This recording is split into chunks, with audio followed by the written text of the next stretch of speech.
There are relationships that don't end because people stop caring. They end because caring has become painful.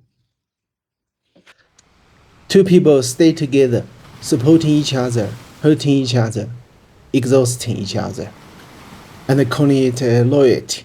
But what if staying isn't always kindness? What if holding on is sometimes the most damaging thing you can do? Many people feel trapped in relationships that no longer nourish them. Not because of hatred, not because of betrayal, but because of shared suffering. You stay because you have been through too much together. You don't want to abandon the other person. You feel morally responsible, so you keep going. And slowly, care turns into obligation. Support turns into survival. Love turns into endurance.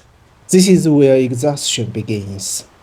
Over 2,000 years ago, the Chinese philosopher Zhuangzi described this situation with a simple image. A river dries up. Two fish are left on dry land. They stay close.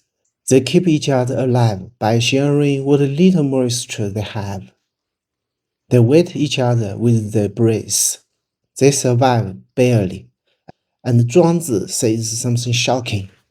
It would be better for them to forget each other and return to the river. This line is known as 相濡以沫，不如相忘江湖. At first, this sounds cruel. Forget each other, abandon each other. But Zhuangzi isn't attacking compassion. His question forced closeness. The fish are not wrong. They are doing their best. But the real problem is not the lack of care. The real problem is that the river is gone. When the environment is broken, relationships turn into survival mechanisms. And survival relationships consume everyone involved. This happens between people all the time. In romantic relationships that stay together only because separating feels cruel. In friendships held together by shared trauma. In families where everyone is exhausted but no one dares to step away. You call it loyalty. You call it responsibility. You call it love.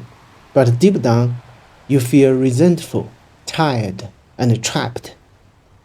Zhuangzi's point is simple and uncomfortable. Sometimes, staying close is just another way of slowly hurting each other. This story is not telling people to be heartless. It's telling them to be honest about limits. When connection requires constant sacrifice, it's no longer nourishment, it's extraction. Letting go is not betrayal when the situation itself has become harmful. Sometimes, distance is not abandonment, it's mercy. Forget each other in the river doesn't mean erasing memory. It means return to each person to a place where they can breathe again, where care is nature, not desperate, where connection flows instead of being forced. Zhuangzi is reminding us, love is not proven by how much suffering you endure. Sometimes it's proven by knowing when to stop. Zhuangzi wasn't to teach people to value detachment over compassion. He was teaching something harder.